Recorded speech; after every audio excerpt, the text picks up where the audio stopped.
تعالوا بينا هنعمل طاجن خطير ويفتح النفس. الحلة بتاعتي احط فيها معلقة سمنة وهنزل بمكعبات اللحمة كده زي ما احنا شايفين. حلو جدا.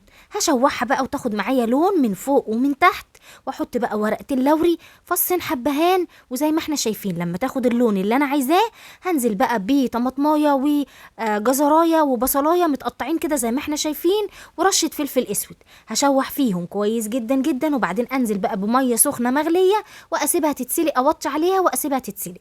يلا بينا بقى. الحله بتاعتي احط بقى معلقه سمنه وبصلايه كده متقطعه وقرن فلفل، وابتدي اشوح فيهم. اول ما ريحتهم تطلع هنزل كده بثلاث طماطميات مبشورين، شويه ملح، شويه فلفل، رشه سكر، معلقه كبيره صلصه، واسيبها كده. اول ما الاقيها بتبقبق هنزل بفص ثوم مفروم، وبعدين ازودها شوربه. حلو جدا وسهل قوي لحد كده.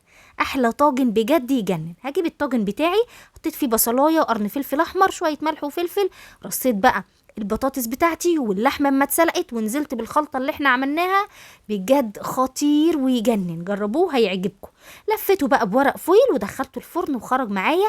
طبعا شلت الفويل في اخر 10 دقايق وحمرت الوش بتاعه وطلق معايا بقى بالجمال ده. عايزه اقول لكم الريحه والطعم يجنن، اللحمه دايبه والبطاطس دايبه، جربوه هيعجبكم جدا.